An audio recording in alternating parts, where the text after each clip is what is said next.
Hello बच्चों, अभी मैं आपको थ्योरम है उसमें लिखा हुआ है √4 is irrational.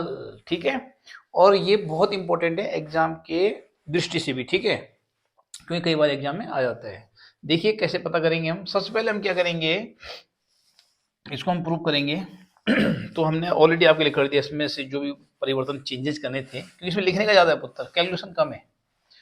Late us assume to the contrary, यानी हम मान लेंगे, हम ऐसी अवधारणा, एज्यूम मींस होता है अवधारणा, ऐसी अवधारणा बना लेते हैं, एक विरोधाभासी अवधारणा कि √2 एक रेशनल नंबर है, जबकि नहीं है। हम बाद में बताएं कहेंगे नहीं है, रियल देखिए कुछ करें नहीं है, लेकिन हम मान लेते हैं कि फिलहाल √2 एक रेशनल नंबर है।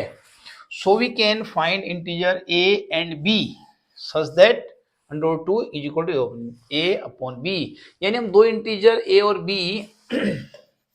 दो इंटीजर a और b इस तरह से ले लेते हैं कि जो √2 is equal to a upon b होगा।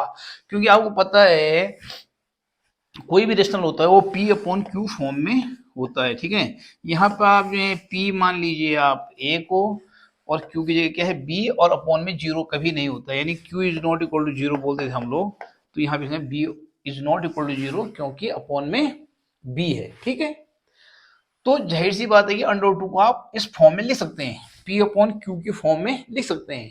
a अपॉन बी रियल में p अपॉन क्यू ही है। ठीक है, तो a अपॉन बी की फॉर्म में लिख सकते हैं। Where a and b are coprime, जहां a और b क्या है, को प्राइम। इट मीन्स इनमें कुछ भी कॉमन नहीं है एक्सेप्ट वन। जैसे सपोज कीजिए आप 2/3 है, बताइए इसमें किसकी डिवाइड जाती है, 2 की ओनली 2 में जाती है, और 3 की 3 में ही जाती है, और किसी में जाती नहीं। इनमें कुछ भी कॉमन नहीं है, एक के सिवाय वन है। वन तो सब में कॉमन होता है, पता है आपको।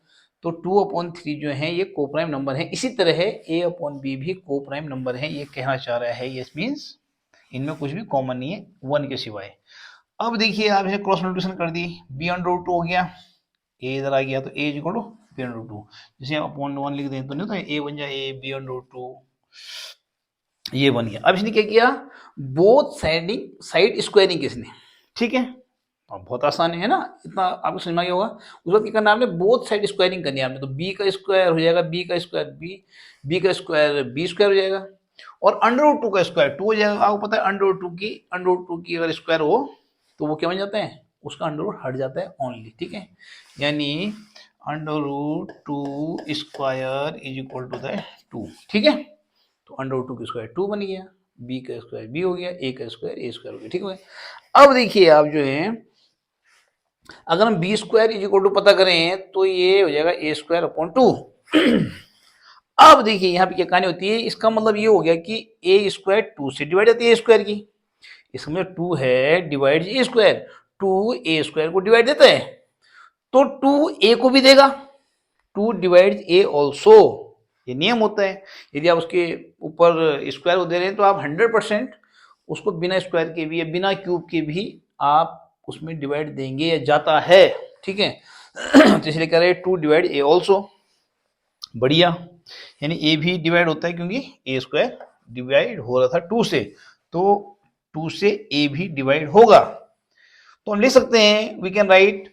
अब हमने क्या किया, a is equal to 2c मान लिया। a की जगह क्या मान लिया आपने, 2c, ध्यान रखना है। तो 2c होल स्क्वायर हो जाएगा, किस जगह 2c होल स्क्वायर। यदि a की जगह आप क्या लिखेंगे 2c, तो a स्क्वायर यानी 2c स्क्वायर हो जाएगा, और 2c स्क्वायर यानी 2 टू जा 4c स्क्वायर। क्या हो गया, 2 टू जा 4 होता है, 4c स्क्वायर हो जाएगा। अब देखिए कहाँ पुटअप करेंगे आप, अगले उसमें कहाँ करेंगे, इसमें 2b square is equal to हो जाएगा 4c स्क्वायर, क्योंकि a स्क्वायर की जगह हमारा क्या हो गया 4c स्क्वायर, क्योंकि a is equal to 2c लिखा हमने, a की जगह लिखा हमने 2c, 2c बन गया 4c स्क्वायर, यानी a स्क्वायर जगह बन 4c स्क्वायर। ठीक है, ये देखिए आप नेक्स्ट पेज में 2b square is equal to 4c square. ठीक हो गया।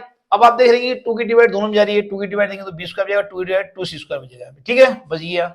अब c स्क्वायर जोड़ किया जाएगा, ये अपॉन चल जाएगा 2, b स्क्वायर अपॉन 2 हो गया। c स्क्वायर जो होगा वो होगा b स्क्वायर अपॉन 2।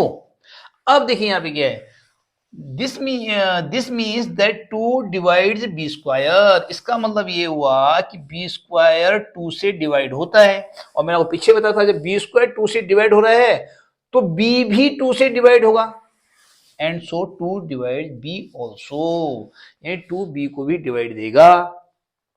अब देखिए कहां फंस रही कहानी, देयरफॉर इसलिए अब देखो यहां से हम बता रहे हैं जो कंक्लूजन में निकाला वो क्या निकाला हमने, देखा पूरा करने के बाद a and b have at least 2 as a common factor, कि ए और बी में 2 कॉमन फैक्टर है। और शुरू में हमने कहा था कि ए और बी क्या है, को प्राइम नंबर है। आप देखिए where a and b are coprime, यानी कुछ भी कॉमन नहीं है और बी में।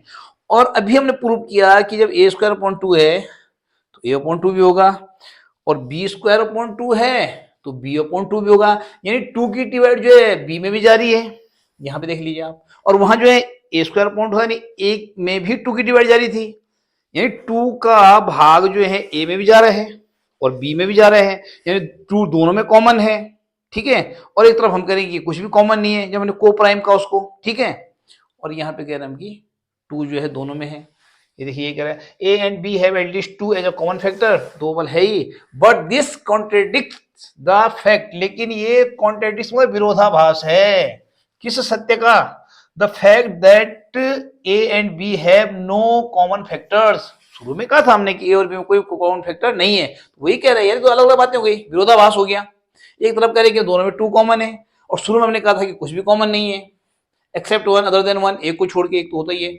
दिस कॉन्ट्रडिक्शन हैज, अब ये हुआ क्यों ये हुआ क्यों, दिस कॉन्ट्रडिक्शन मतलब ये विरोधाभास हैज अराइजन इसलिए पैदा हुआ because of our incorrect assumption, तो जो हमने इनकरेक्ट अजम्पशन किया, मतलब हमने एक गलत अवधारणा बनाई। शुरू में हमने कहा था कि चलो यार मान लेते हैं कि √2 एक रेशनल नंबर है, वही हमने गलती की, दैट √2 इज रेशनल, नहीं कहा था हमने शुरू में, यही कह रहा, यहीं पे गड़बड़ हुई थी।